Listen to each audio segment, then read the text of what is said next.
नमस्कार दोस्तों, आज है 30 नवंबर और बताया जा रहा है कि आज है कैबिनेट सचिव के साथ जेसीएम की मीटिंग। इस मीटिंग के अंदर जेसीएम की तरफ से, क्योंकि जेसीएम यहाँ पे केंद्रीय कर्मचारियों की सपोर्ट के लिए केंद्र कर्मचारियों के कुछ एक जो मुद्दे हैं, मांगे हैं, उनको लेकर के मीटिंग करने वाले हैं और लगातार ये मीटिंग वगैरह होती रहती है।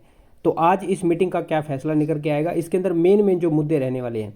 सबसे पुराना मुद्दा कर्मचारियों का सबसे मुख्य मुद्दा ये है ओपीएस को लेकर के, ओल्ड पेंशन स्कीम को लेकर के है। गवर्नमेंट के द्वारा ओल्ड पेंशन स्कीम को, जैसा कि आपको पता है, 2004 के बाद लगने वाले कर्मचारियों को ओल्ड पेंशन स्कीम का लाभ नहीं मिलता है।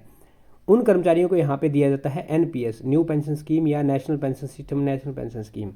तो ये अलग स्कीम है, ये अलग स्कीम है। उसके बाद अभी हाल फिलहाल के अंदर गवर्नमेंट के द्वारा इंट्रोड्यूस की गई है यूपीएस, यूनिफाइड पेंशन स्कीम। तो कर्मचारी चाहे तो यूपीएस में जा सकते हैं, चाहे तो एनपीएस में जा सकते हैं।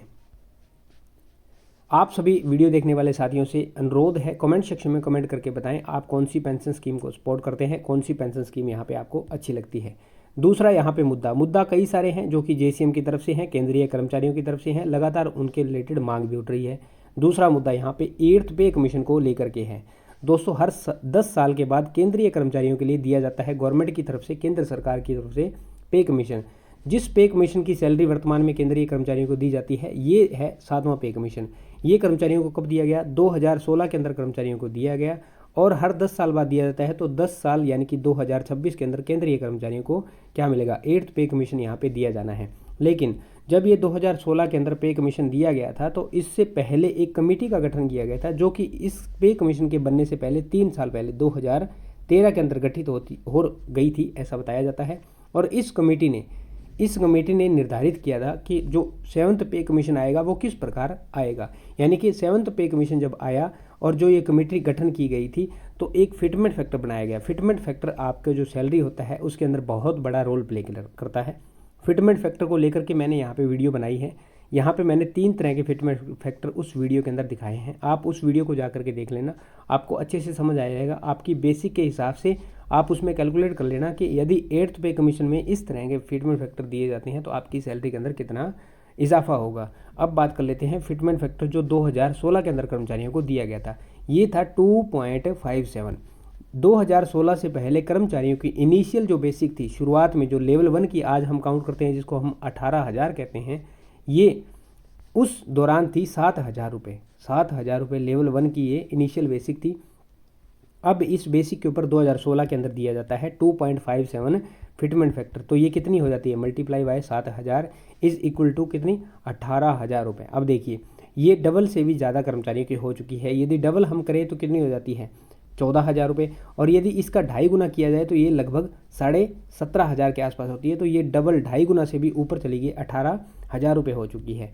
अब यहाँ पे अब जो इनिशियल 18,000 रुपये है, यदि इसको 2.5 गुना ही काउंट किया जाए, 2.57 को छोड़ दीजिए, तो यहाँ पे कर्मचारियों की जो इनिशियल होती है वो हो जाती है 45,000 रुपये। आप वर्तमान में देख रहे होंगे 18,000 के ऊपर आपके बेसिक जो है उसके ऊपर सारे अलाउंस बनते लगते हैं, जैसे आपका डीए, जैसे आपका एचआरए, जैसे आपका टीए, जैसे आपका नाइट ड्यूटी अलाउंस, जैसे रिस्क अलाउंस, यानी कि लगभग अलाउंस आप देखोगे तो आपकी बेसिक पे लगते हैं।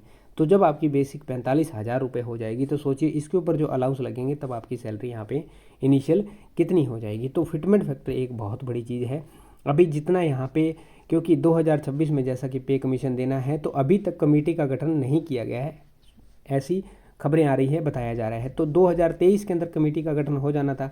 जितना लेट कमेटी का गठन होगा उतना लेट कमेटी की तरफ से फैसला आएगा, उतना ही लेट पे कमीशन केंद्रीय कर्मचारियों को मिलेगा। तो यहाँ पे केंद्रीय कर्मचारियों का इस चीज़ के अंदर नुकसान है, लॉस है।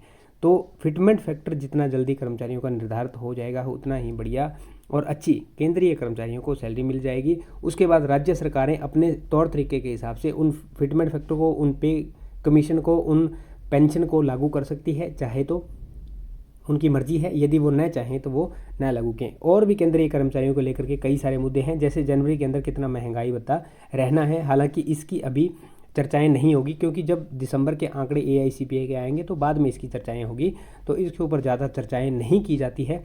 सिर्फ इसके ऊपर तभी चर्चाएं होती है जब ये लेट हो जाता है, क्योंकि इसका एआईसीपीआई आंकड़े से लेकर निर्धारण होता है। इसमें कोई जोर ज़बरदस्ती नहीं है कि ये कर्मचारियों को 2% और दे दिए जाए, 3% और दे दिए जाए, नहीं। ये तो जो उपभोक्ता मूल्यांक सूचकांक है वही निर्धारित करता है। तो दोस्तों, ये 2-3 मुद्दे जो हैं केंद्रीय कर्मचारियों के लिए मुख्यतः रहने वाले हैं, जिसमें ओपीएस हैं, जिसमें 8th पे कमीशन है, और जो आपका अन्य मुद्दे हैं जिसके अंदर महंगाई भत्ते को लेकर के है, और भी कई सारे छोटे छोटे मुद्दे कर्मचारियों के लिए होते रहते हैं। तो जैसे ही जेसीएम स्टाफ की मीटिंग कैबिनेट सचिव के साथ हो जाएगी, उसकी अपडेट जो भी निकल करके आती है आपको वीडियो के माध्यम से या कम्युनिटी के माध्यम से बता दिया जाएगा। अभी तक इस मीटिंग का फैसला क्या हुआ है, किस तरह मीटिंग चल रही है, कैसा रही है, तो इसका अभी तक कोई अपडेट निकल करके नहीं आया है। दोस्तों, आप किस चीज़ को सपोर्ट करते हैं, OPS, NPS, UPS? Comment section में कमेंट करके अपनी राय जरूर दें। 8th पे कमीशन को लेकर के आपके क्या विचार हैं, ज़रूर राय दें।